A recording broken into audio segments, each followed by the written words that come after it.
Good evening everyone. শতাব্দীর কিচেনে আপনাদের সবাইকে স্বাগত জানাই। আজকের রেসিপি ছোলার চাট। ভীষণই হেলদি, তেল ছাড়া বাড়িতে খুব সহজে ছোলার চাট বানিয়ে নিতে পারেন। এই চাট খেতে ভীষণই টেস্টি ও অনেক মজার। খুবই সহজে বাড়িতে কিভাবে বানাবেন দেখে নেওয়া যাক আজকের রেসিপিতে। ছোলার চাট বানানোর জন্য আমি এখানে 150 গ্রাম ছোলা ওভারনাইট ভিজিয়ে ছেঁকে নিয়েছি। প্রথমে ছোলাটাকে দিয়ে দিলাম।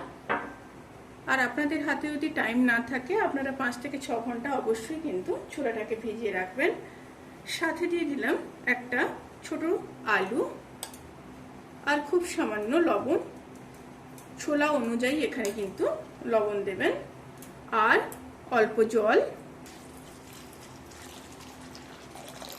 এবার ঢাকা দিয়ে ছোলাটাকে প্রায় 90% সেদ্ধ করে নেব।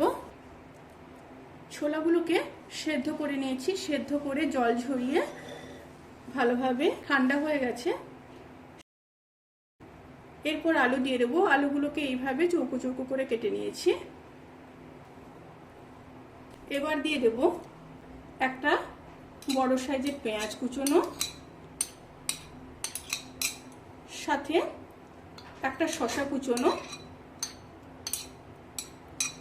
আর দিয়ে দেবো টমেটো কুচোনো। টমেটোগুলোকে ভেতরের বিচিগুলোকে বেছে নিয়েছি। আর দেব কিছুটা ধনেপাতা,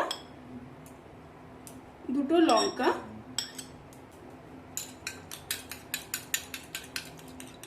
আর ফিটিয়ে নেওয়া টক দই দিয়ে দেব 2 চামচ। আর দিয়ে দেবো তেঁতুলের কাঠ 1 চামচ। খুব সামান্য তেঁতুলকে জলে ভিজিয়ে রেখে তেঁতুলের কাঠটা বের করে নিয়েছি। আর পরিমাণ মতো লবণ দিয়ে দেবো। আমি এখানে রক সল্টটা ব্যবহার করছি, আপনারা নর্মাল লবণ কিংবা বিট লবণ ব্যবহার করতে পারেন। আর দিয়ে দেবো খুব সামান্য লেবু। চাট মশলাও দিয়ে দেব প্রায় 1 চামচ। এবার সমস্ত উপকরণগুলোকে খুব ভালোভাবে মিশিয়ে নেব। অবশ্যই কিন্তু এই রেসিপিটি ট্রাই করবেন। গরমের সময় বিকেলবেলা তো দারুণ খেতে লাগে।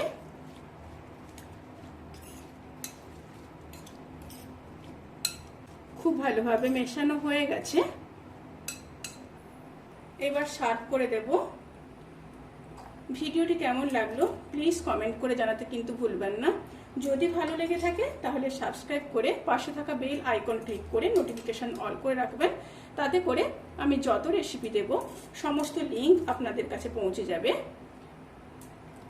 এবার ওপর থেকে, যেটা না দিলে নয়, ঝুরি ভাজা।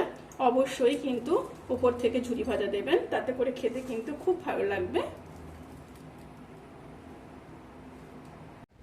আপনারা সবাই ভালো থাকবেন, সুস্থ থাকবেন, সাবধানে থাকবেন। আজকের মতো এই পর্যন্ত।